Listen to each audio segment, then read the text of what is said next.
Director Buchibabu గారు.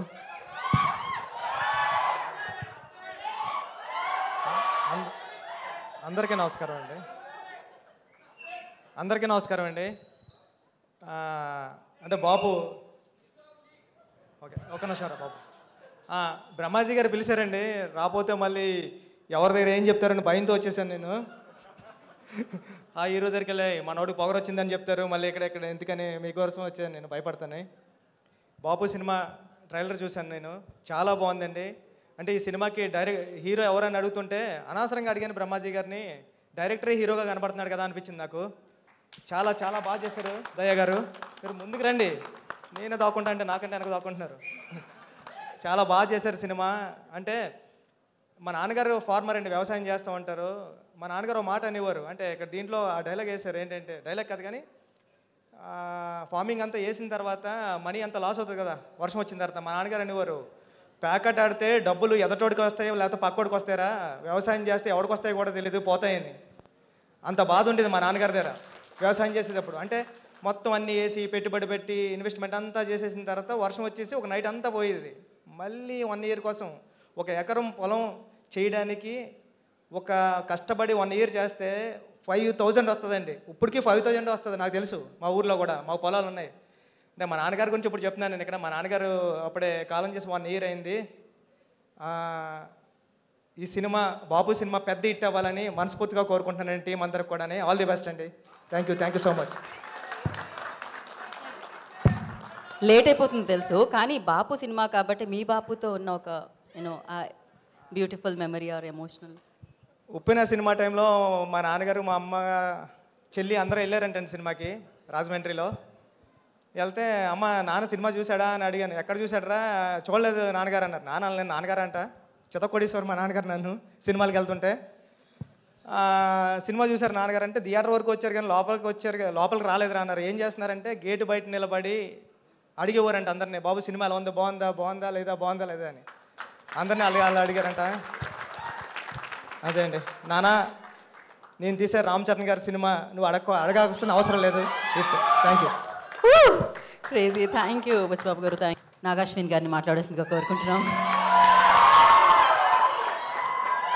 Hi thank you అండి. Thank you అందరికీ, బాపు గారి టీంకి. ఏదేది కల్కి 2 వస్తుంది. సో బాపు గారు ప్రొడ్యూసర్కి, ఫుల్ టీమ్, టెక్నీషియన్స్, యాక్టర్స్, డైరెక్టర్కి అందరికీ thank you so much. First నన్ను ఇక్కడికి పిలిచినందుకు. అండ్ నేను ట్రైలర్ చూశానండి. ట్రైలర్ చూసిన తర్వాతే బ్రహ్మాజీ గారు కాల్ చేశారు యాక్చువల్లీ. సో ట్రైలర్లో ఒక లాస్ట్ ఆల్మోస్ట్ టైటిల్ వచ్చే ముందు ఒక షాట్ ఉంటుంది, ఆ ఫుల్ ఫ్యామిలీ ఒక డోర్వేలో నిల్చొని అలా చూస్తుంటారు. సో జస్ట్ అంటే ఏం చూస్తున్నారు, ఏం చేశారు వీళ్ళు, ఏం జరిగింది సినిమాలో అని ఒక చిన్న క్యూరియాసిటీ ఉంటుంది. ట్రైలర్ కూడా చాలా బాగా కట్ చేశారు. And it felt like a really good film. బాగుంది సార్ మీ fan sir. Thank you sir.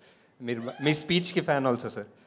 So just అంటే ఇప్పుడు కల్కి పెద్ద బడ్జెట్ అలా, ఇది చిన్న బడ్జెట్ అలా పెట్టుకోకుండా మన తెలుగు సినిమా ఆడియన్స్ బేసిక్లీ ఎంత మంచోళ్ళు అంటే, సినిమా బాగుంది అంటే ఫస్ట్ షో సెకండ్ షో లోపల టాక్ వెళ్ళిపోతుంది, సెకండ్ డే హౌస్ఫుల్స్ ఉంటాయి, అండ్ థర్డ్ డే నుంచి మళ్ళీ తండేలు అన్నారు. High so yeah, just beautiful అండి. సో ఐ థింక్ ఈ సినిమా అన్ని గుడ్ వైబ్స్ ఉన్నాయి.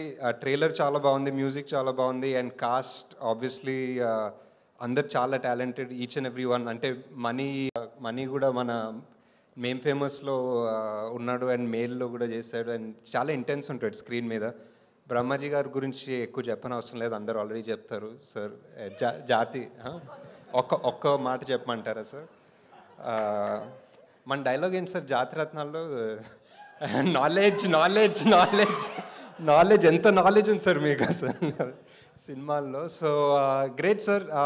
Wishing the entire team all the best. Thank you for coming, and will see you theatres 21st February.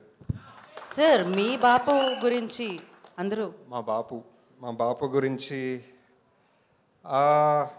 అంటే specific incident అంత ఇమీడియట్గా గుర్తులేదు, but చిన్నప్పుడు చిన్నప్పుడు ఆల్మోస్ట్ అందరికీ సేమ్ ఎక్స్పీరియన్స్ ఉంటుందేమో. ఏదైనా అడిగితే లేకపోతే ఏదైనా చెప్తే మా నాన్న ఒక చిన్న ఊరు నుంచి నాగర్కర్నూల్ దగ్గర ఐతోల్ అని.